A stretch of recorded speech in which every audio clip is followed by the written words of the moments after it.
जानकर पहुंचे नरसिंहपुर। भारत की अर्थव्यवस्था पर दिया बयान, बोले अर्थव्यवस्था जल्द ही तीसरे स्थान पर होगी। उप मुख्यमंत्री राजेंद्र शुक्ला पहुंचे ओरछा। निवाड़ी में पत्रकारों से बातचीत की। नेता विपक्ष राहुल गांधी पर जमकर साधा निशाना। प्रेमिका के चक्कर में अय्याश हुआ युवक। अय्याशी के लिए बेची अपनी दुकान। पत्नी और बच्चे एक एक चीजों के लिए हुए मोहताज। सिंगरौली महोत्सव का हुआ समापन। कलाकारों ने किया अपनी कला का प्रदर्शन। गायकों की धुनों पर थिरके सिंगरौली वासी। इस वक्त की बड़ी खबर छत्तीसगढ़ से बता रहे हैं आपको। छत्तीसगढ़ से इस वक्त की बड़ी खबर सामने आ रही है। बस्तर जिला हुआ नक्सल मुक्त।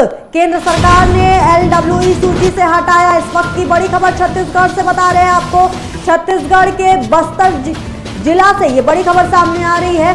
बस्तर जिला हुआ नक्सल मुक्त। केंद्र सरकार ने LWE सूची से हटाया नाम। इस वक्त की ये बड़ी खबर है। नक्सलवाद से छत्तीसगढ़ पिछले कई वक्त से परेशान है, सालों से दंश झेल रहा है, लेकिन अब छत्तीसगढ़ के बस्तर से ये खुशखबरी भरी खबर सामने आई है। बस्तर जिला हुआ नक्सल मुक्त। केंद्र सरकार ने LWE सूची से बस्तर का नाम हटाया। ज्यादा जानकारी के लिए हमारे संवाददाता अबू तलहा हमारे साथ जुड़े हुए। तलहा, ये बहुत बड़ी खबर है। छत्तीसगढ़ जिस दंश से पिछले कई वर्षों से गुजर रहा था, हालांकि अभी भी कुछ क्षेत्र हैं जिसमें नक्सलवाद है, लेकिन बस्तर जिले के लिए बड़ी खबर है। बस्तर में नक्सल मुक्त हो गया है अब सब कुछ।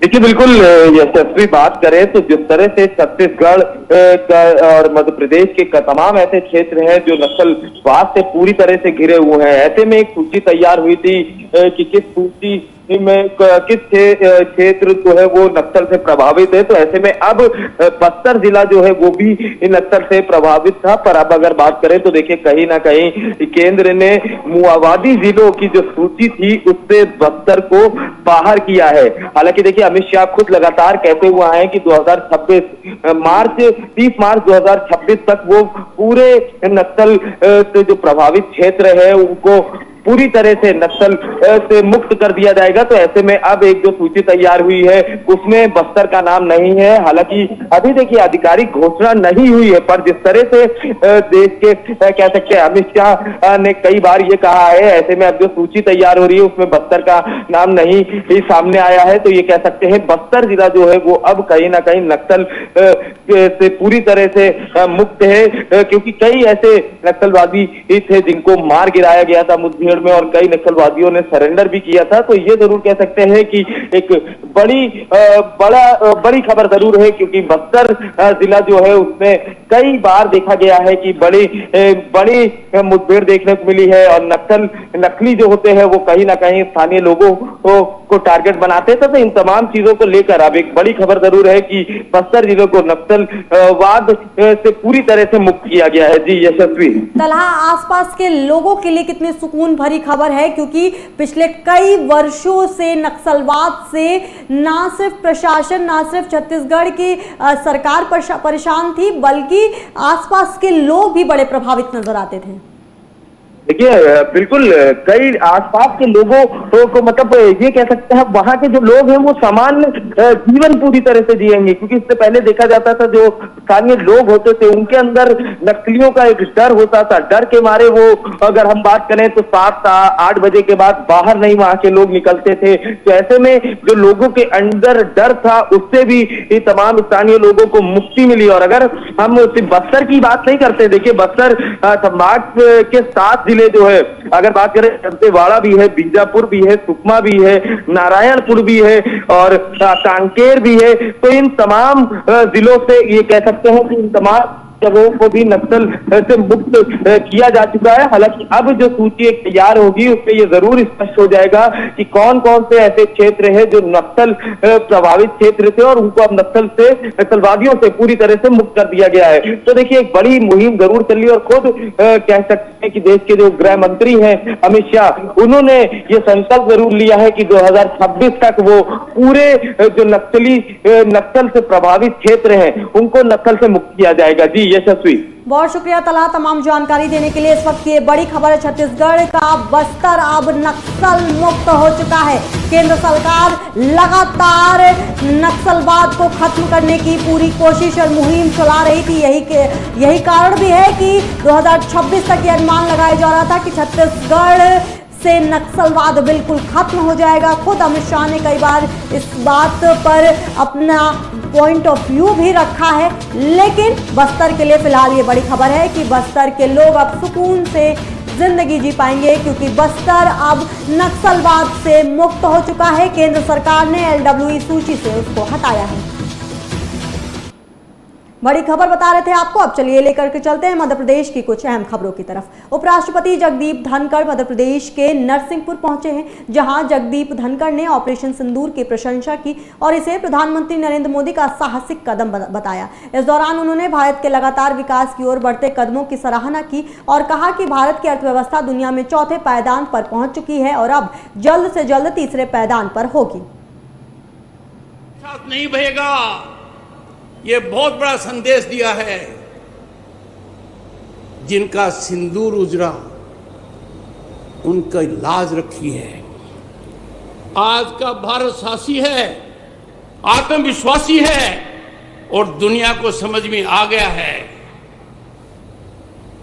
आज हमें संकल्प लेना चाहिए कि जो प्रधानमंत्री का आह्वान है, हम भारतीय हैं, भारतीयता सर्वोपरि है, राष्ट्र हित से ऊपर कोई हित नहीं हो सकता और आज पूरा देश इससे ओतप्रोत है।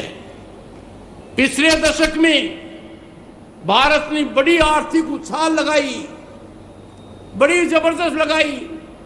हम बहुत कमजोर स्थिति में थे दुनिया में, पर एक बड़ी खुशखबरी है, आज भारत दुनिया की चौथी महाशक्ति अर्थव्यवस्था में बना है। हमने किनको पीछे छोड़ा? हमने फ्रांस को छोड़ दिया, इंग्लैंड को छोड़ दिया, जापान को छोड़ दिया। अब किसकी बारी है? जर्मनी की। और बहुत ही जल्दी भारत दुनिया की तीसरी बड़ी महाशक्ति बनने वाला। मध्य प्रदेश के उप मुख्यमंत्री राजेंद्र शुक्ला आज अपने एक दिवसीय दौरे पर ओरछा पहुंचे, जहां उन्होंने भगवान राम राजा सरकार के दरबार में पूजा अर्चना की। इसके अलावा उप मुख्यमंत्री राजेंद्र शुक्ला ने पत्रकारों से बात करते हुए राहुल गांधी पर निशाना साधा। उन्होंने कहा कि राहुल गांधी के आने से कांग्रेस को फायदा कम नुकसान ज्यादा हुआ है और उनके किसी भी दौरे से कोई फर्क नहीं पड़ता है। उन्होंने आगे कहा कि मोदी जी के नेतृत्व में देश मजबूती के साथ आगे बढ़ रहा है और देश का विकास हो रहा है। देश आर्थिक रूप से सशक्त हो रहा है। वहीं दूसरी ओर नक्सलवाद और आतंकवाद को नेस्तनाबूद करने के लिए हमारी सेना, हमारी सेंट्रल रिजर्व पुलिस बल पूरी निर्णायक लड़ाई लड़ रही है। उप मुख्यमंत्री ने आगे कहा कि स्वास्थ्य के क्षेत्र में मध्य प्रदेश के साथ निवाड़ी जिले में जो भी आवश्यक सुधार होना है, यहाँ के नेताओं से बात कर आगामी महीनों में सुधार किए जाएंगे। उज्जैन के नानाखेड़ा थाना क्षेत्र में एक सनसनीखेज घटना सामने आई है, जहां एक गर्भवती पत्नी ने अपने पति को दूसरी युवती के साथ आपत्तिजनक स्थिति में पकड़ लिया, जिसके बाद पत्नी की शिकायत पर पुलिस ने दोनों को हिरासत में लेकर पूछताछ शुरू कर दी। पत्नी का आरोप है कि युवक अपनी दुकान बेचकर सारा पैसा अपनी प्रेमिका को दे चुका है और अब उसके बच्चे आर्थिक तंगी का सामना कर रहे हैं। आरोप है कि युवक अपनी अय्यासी में लिप्त है, जबकि पत्नी और बच्चे एक एक पैसे के लिए मोहताज हो गए हैं। मेरे हस्बैंड का किसी लड़की के साथ अफेयर था और आज से इस बात को 1.5 साल से भी ज़्यादा हो गया है। और एक बार पहले भी मैंने इनको पकड़ लिया था बीच में और फिर घर वालों को बोला था, तो बैठ के बात हुई थी, कॉम्प्रोमाइज़ हुआ था और घर वालों ने बोला था कि 2 बच्चे क्या करोगे, तो मैंने इनको माफ़ कर दिया था और सब कुछ खत्म हो गया था। तो बोले ठीक है। फिर घर गस्ती बसी हमारी सब कुछ अच्छा चलने लग गया और बीच में मुझे फिर कुछ डाउट लगा इनके ऊपर कि मुझे कुछ सही नहीं लग रहा है, तो मैंने कंटिन्यू इनका पीछा करा मैंने इनका कंटिन्यू और पीछा करते करते 1 महीना हो गया है सर, मुझे उससे भी ज़्यादा। और फिर मैंने देखा कि ये मुझे बोलते हैं कि मैं ढाबे पे जा रहा हूँ, लेकिन मैंने इनके टाइम से इनको पकड़ा कि ढाबे पे जाने लगती, कभी 2 बजे जाता है, कभी 4 बजे जाता है, कभी शाम को 7 बजे जाता है और रात भर ये घर नहीं आते। उसके बाद फिर जब मैंने पीछा करा तो ये कंटिन्यू जिस गली में ये पकड़ा है कृष्णा होम स्टे के सामने वाले में, वहाँ जाके मैंने गाड़ी से पकड़ा कि गाड़ी यहाँ खड़ी रहती है और अंदर खड़ी रहती है, इसका मतलब कि यहाँ कुछ ना कुछ है, गड़बड़ी है। उसके बाद फिर आज मैंने जाकर कंटिन्यू 2-3 दिन हो गए देते और इनको अभी घर आए 5 से 6 दिन हो गए, ये घर नहीं आ रहे हैं। कल रात में ये घर आए और इन्होंने बोला कि लड़के से फोन ला के बोला हमारे स्टाफ से कि तेरी मैडम को बोल देना कि मेरे कपड़े पैक कर दे।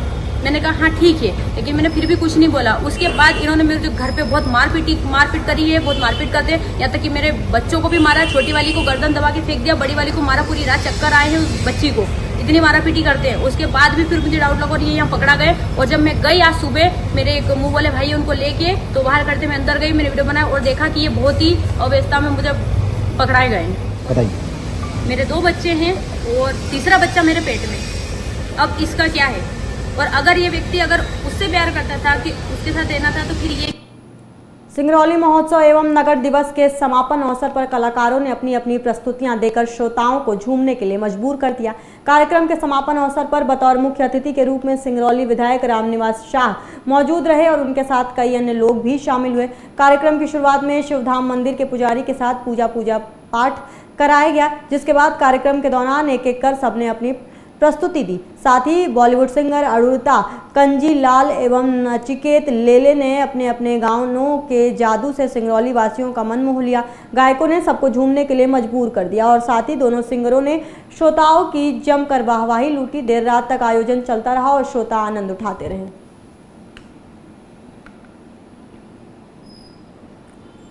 डिंडोरी जिले के बजाग के पिपरिया गांव में सैकड़ों एकड़ जमीन दलालों ने सस्ती कीमत पर खनिज ठेकेदारों को बिकवा दी है। दरअसल पिपरिया में काफी मात्रा में बॉक्साइट है, जिसको लेकर खनिज माफियाओं में लालच है और वो उसे सस्ती कीमतों पर खरीद कर लाभ कमाना चाहते हैं। बता दें कि ये जमीनें बैगा जनजाति के लोगों की है, इसलिए गोंडवाना गणतंत्र पार्टी ने बैगाओं को लेकर कलेक्ट्रेट पहुंचकर कलेक्ट्रेट के नाम तहसीलदार को ज्ञापन सौंपा और जमीनों के दलालों पर कार्रवाई की मांग की। गोंडवाना गणतंत्र पार्टी की मांग है कि गरीब बैगा आदिवासियों की जमीन वापस दिलवाई जाए और दलालों पर सख्त से सख्त कार्रवाई की जाए।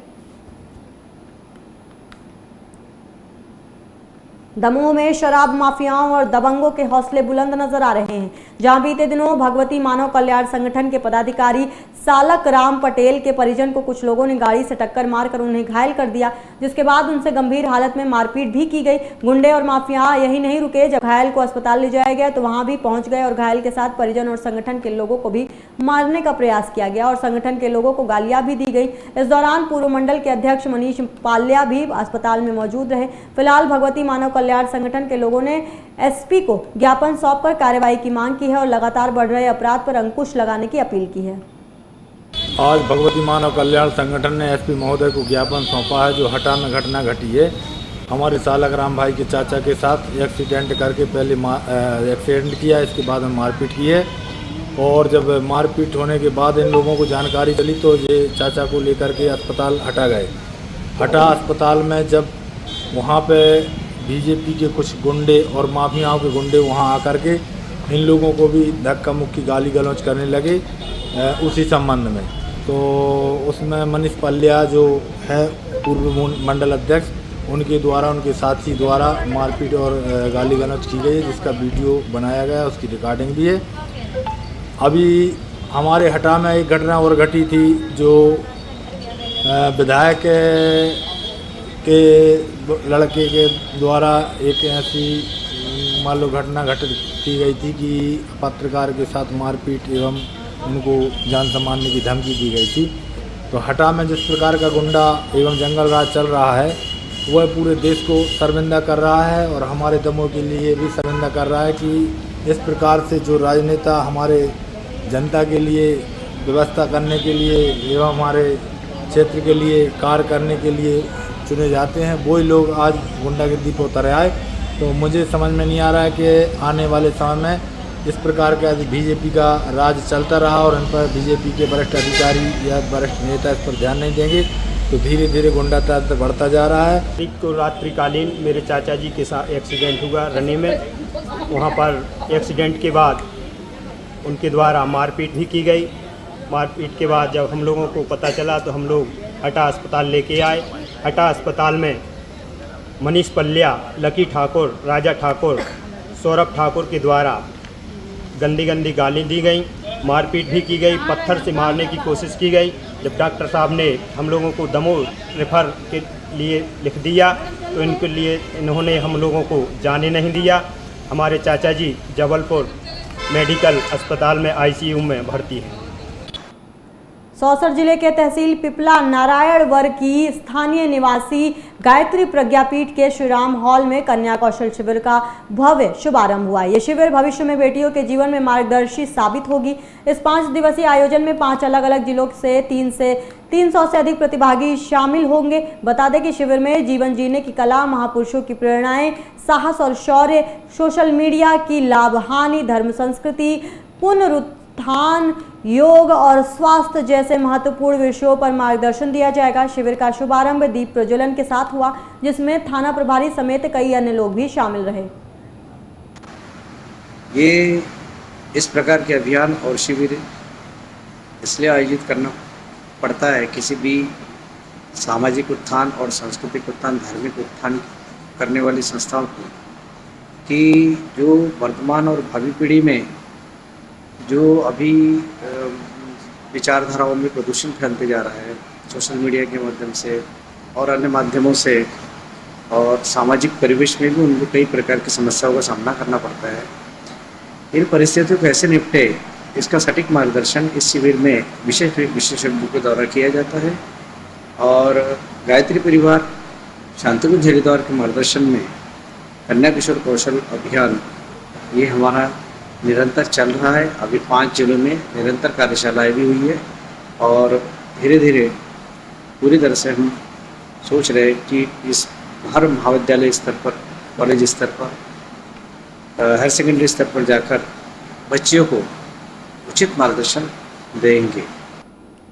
आचार्य राजेंद्र दास महाराज ने देश भर में समान नागरिक संहिता कानून लागू किए जाने की बात कही है। आचार्य राजेंद्र दास ने कहा कि देश में जल्द से जल्द समान नागरिक संहिता कानून लागू होना चाहिए। इसके अलावा महाराज ने भ्रूण हत्या को ब्रह्म हत्या के समान बताते हुए लोगों से आग्रह किया कि वो भ्रूण हत्या ना करें। आचार्य राजेंद्र दास जी महाराज ने अपने 1 दिवसीय सत्संग कार्यक्रम में लोगों को संबोधित भी किया। इस दौरान उन्होंने कई महत्वपूर्ण बातें कही। आचार्य राजेंद्र दास के सत्संग में देर रात तक महाराज जी को सुनने के लिए भक्त भी कार्यक्रम में डटे रहे। प्रौद्योगिक नगरी मैहर में प्रदूषण से लोगों का जीना दुश्वार होता जा रहा है। धूल के गुबार और हैवी ब्लास्टिंग से ग्रामीण परेशान हैं। धमाके की आवाज और धूल का गुबार इतना ज्यादा हो रहा है कि लोग अपने घरों से बाहर निकल जाने को मजबूर हैं। ग्रामीणों का कहना है कि कई बार ऐसे धमाकों के चलते गांव में लगे बोरवेल भी धंस गए। कई मकानों की दीवारों में दरार भी आ गई है। बता दें कि क्रशर से निकलने वाले प्रदूषण के चलते लोग बीमार हो रहे हैं। आमजन ने प्रशासन से इन खदानों पर लगाम लगाने की मांग की है। हालांकि शिकायत के बाद कलेक्टर ने कार्रवाई की बात कही है। समस्या है कि मैं यहीं का रहने वाला हूँ, ग्राम पंचायत रहिएगा। यहाँ सबसे ज़्यादा प्रदूषण ज़्यादा तंग करता है। सुबह देखो तो परत जमी रहती है प्रदूषण की, और अंदर तक कपड़े में, बिस्तर में प्रदूषण, खाना पीने में भी प्रदूषण आता है। धूल अंदर हो जाती है, पड़ती है। सिर्फ ये कारण क्या है कि जो खदाने पास में खदाने हैं, क्रेशर हैं, और ये पेट्रोल पंप है, और ये क्या कहते हैं डामर प्लांट है। सबसे ज़्यादा डामर प्लांट का उसका गंध बहुत होती है।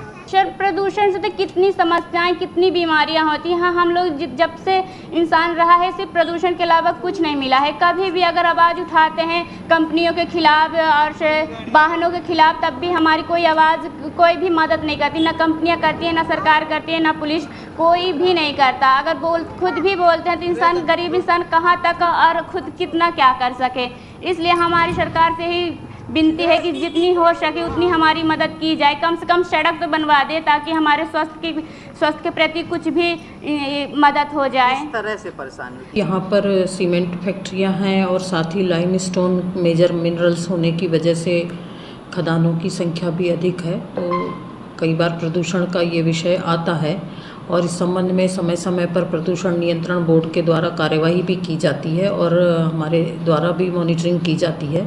साथ ही कंपनियों के साथ, जो फैक्ट्रियों के साथ जो बैठक होती है, उसमें भी हम लोग इस बात को सुनिश्चित करते हैं कि उनके क्षेत्र में या उनके कारण जो एक निर्धारित सीमा है उससे अधिक प्रदूषण न हो।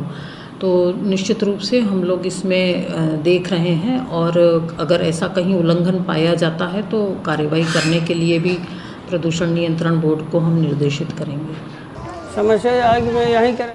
मध्य प्रदेश के अहम खबरों में बस इतना ही। बाकी के अहम खबरों के लिए आप देखते रहिए आज की खबर।